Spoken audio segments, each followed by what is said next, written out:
Ya Allah, ampunilah dosaku dan dosa kedua orang tuaku. Sayangilah keduanya sebagaimana keduanya menyayangiku di waktu aku kecil.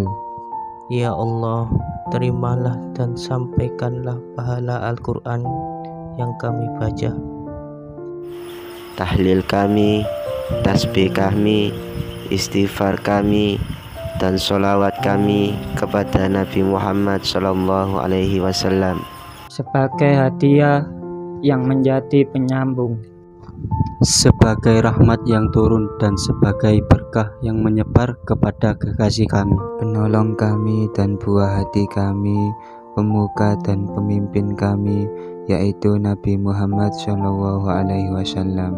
Amin.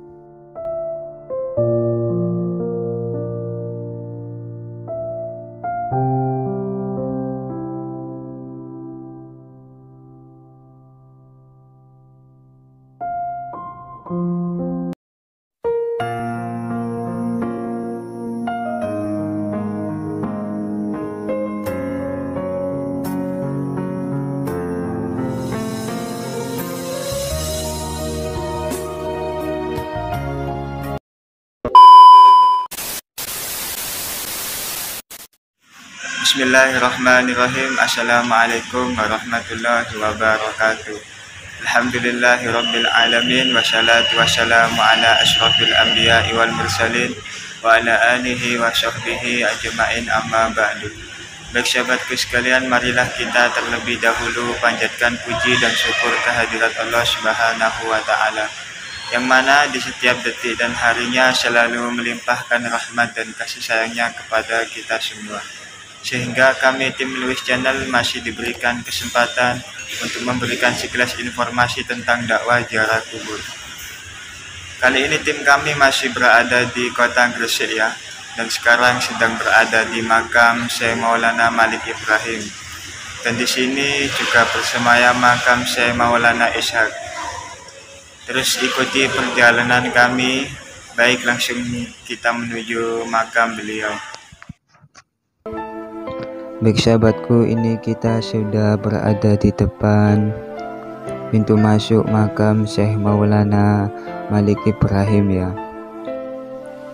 Baik, langsung saja kita masuk ke dalam makam beliau ya.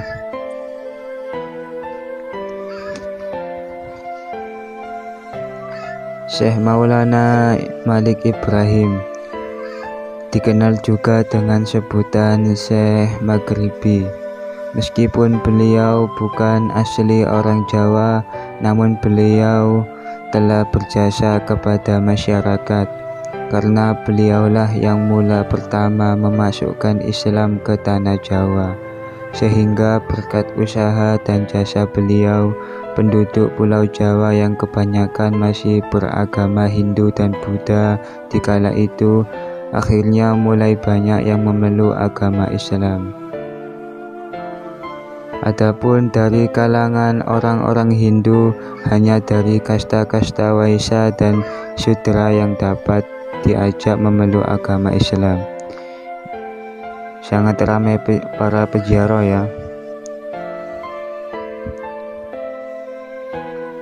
Bahkan tidak sedikit dari kalangan Brahmana yang lari sampai ke Pulau Bali, serta menetap di sanalah mereka akhirnya mempertahankan diri hingga sekarang, dan agama mereka kemudian dikenal dengan sebutan agama Hindu Bali.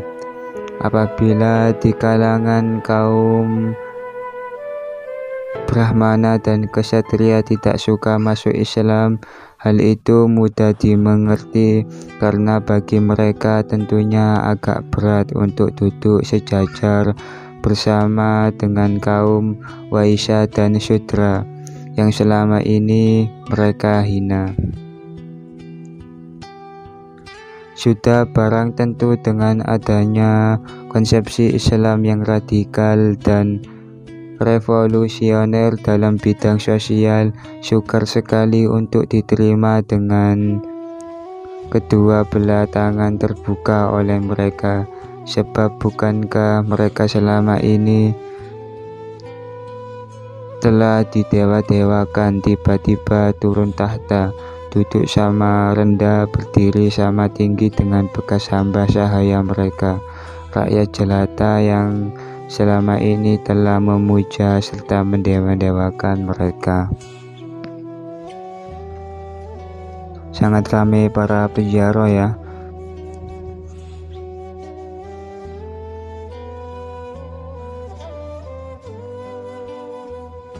Dan ini di depan saya adalah makam Syekh Maulana Malik Ibrahim ya.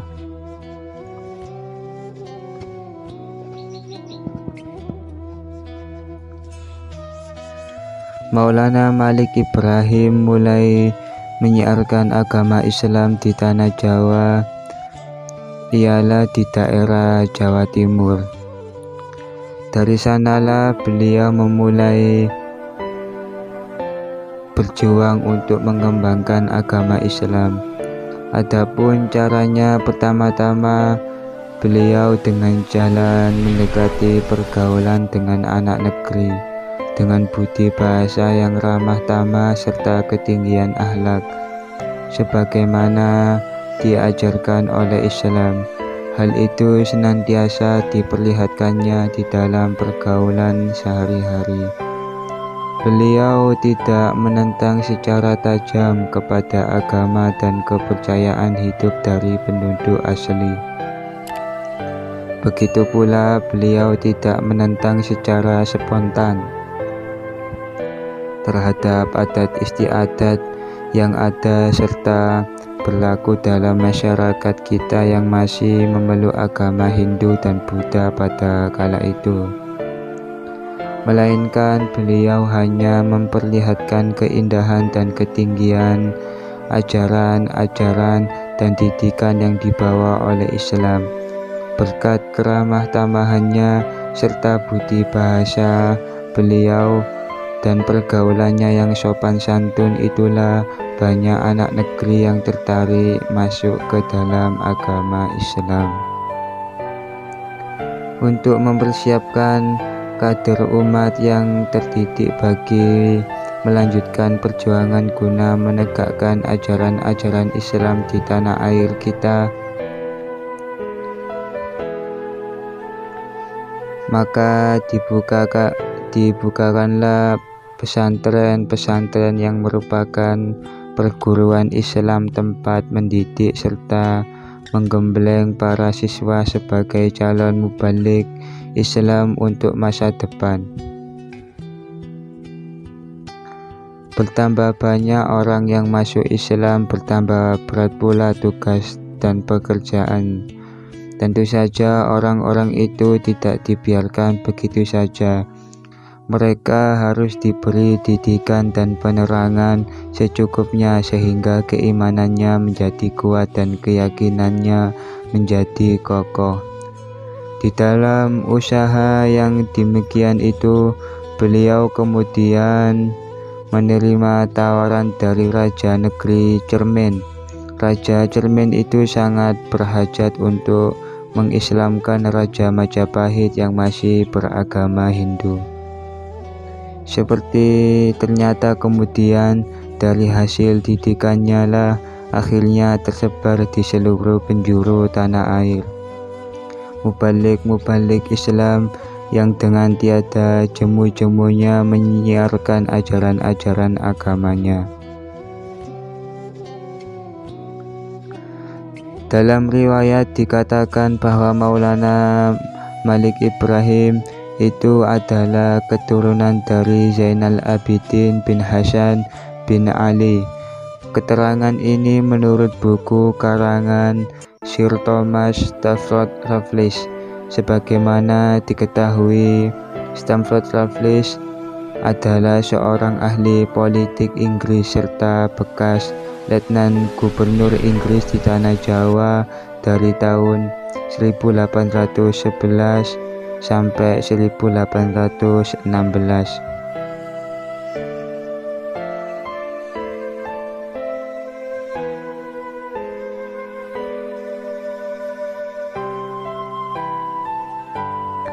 Adapun bukunya yang terkenal mengenai tanah Jawa ialah History of Java yang ditulis pada tahun 1817 Masehi.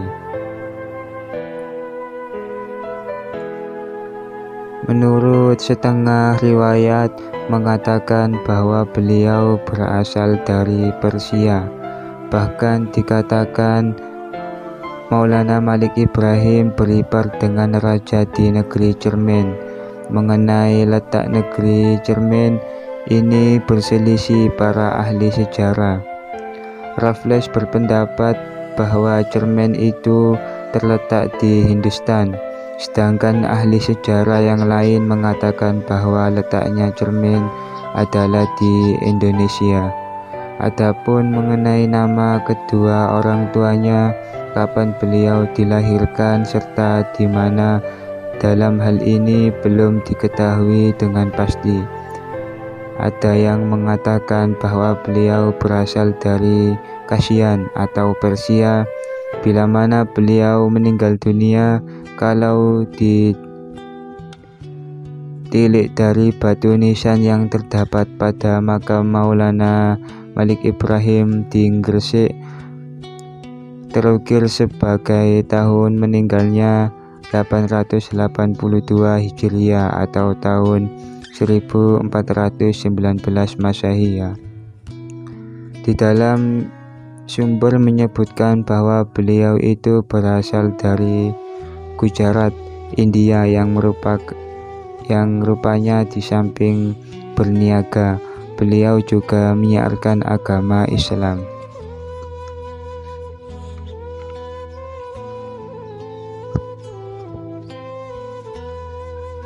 Maka Maulana Malik Ibrahim yang terletak di kampung Gapura di Gresik sekarang, jalan yang menuju ke makam tersebut diberi nama Jalan Malik Ibrahim. Dalam sejarah, beliau dianggap sebagai pejuang utama serta pelopor dalam menyebarkan agama Islam di tanah Jawa, dan besar pula jasa beliau terhadap agama dan masyarakat.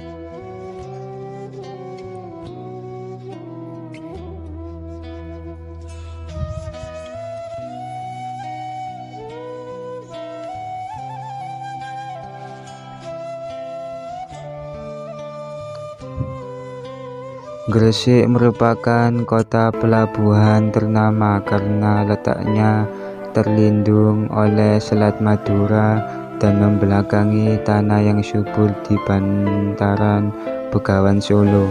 Sungai besar ini sebagai jalan penghubung yang penting antara tanah pedalaman Jawa Tengah dan Jawa Timur atau Pajang, kemudian Kertasuro dan Surakarta dengan tanah-tanah pesisir di timur laut.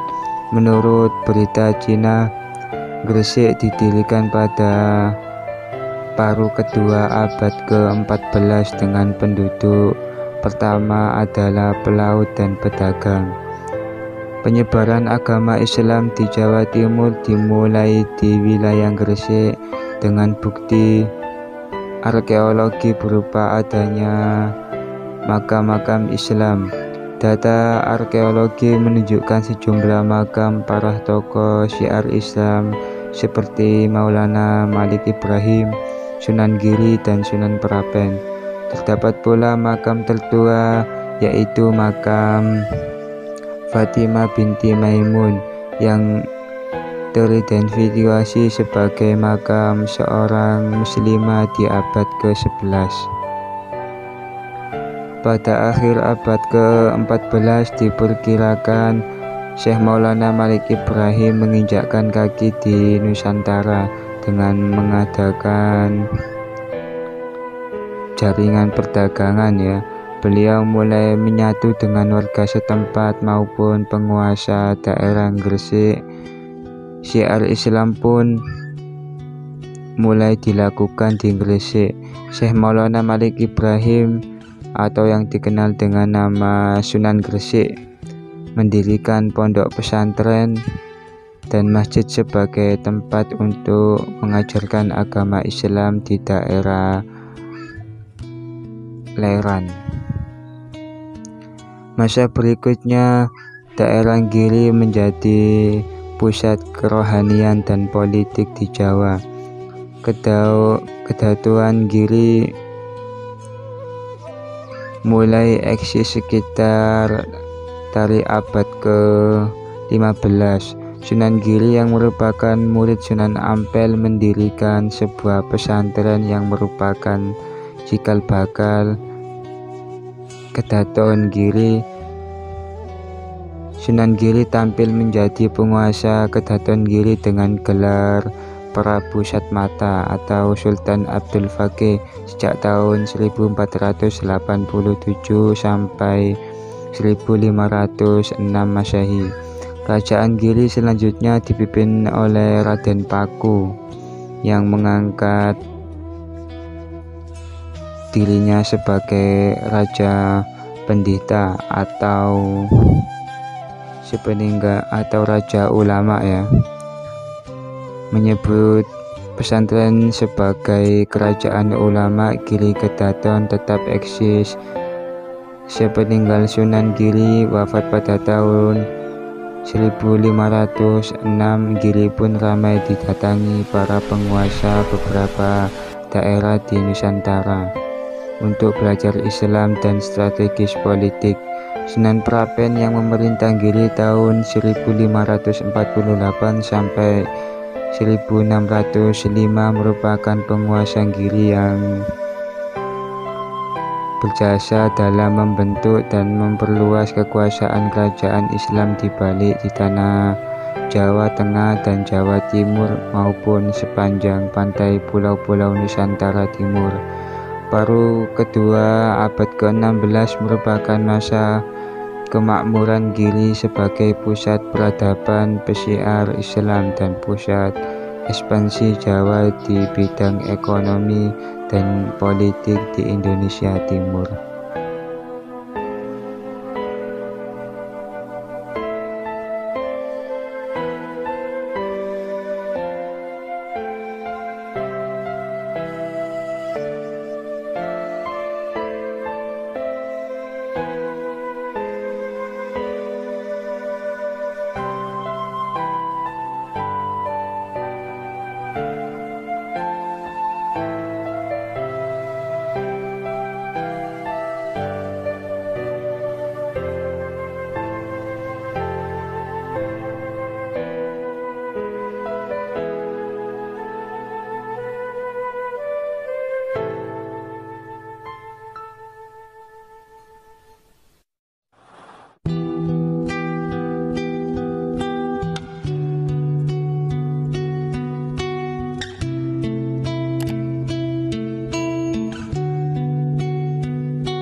Baik sahabatku, itu tadi perjalanan kami di makam Syekh Maulana Malik Ibrahim. Semoga dapat bermanfaat bagi kita semua dan meningkatkan amal ibadah kita kepada Allah Subhanahu wa Ta'ala. Kurang lebihnya mohon dimaafkan bila ada salah tutur kata atau tindakan kami yang kurang sopan, karena manusia tempatnya salah dan dosa. Dukung terus kegiatan kami Lewis Channel dengan cara subscribe dan tekan tombol lonceng agar tidak ketinggalan notifikasi pada video kami yang akan datang. Sesungguhnya dukungan sahabat sekalian yang membuat kami semangat meliput kegiatan tentang dakwah ziarah kubur. Akhirul kalam, subhanakallahumma wa bihamdika asyhadu an la ilaha illa anta astaghfiruka wa atubu ilaik. Wassallallahu ala sayyidina Muhammad wa ala ali sayyidina Muhammad walhamdulillahi rabbil alamin. Assalamualaikum warahmatullahi wabarakatuh.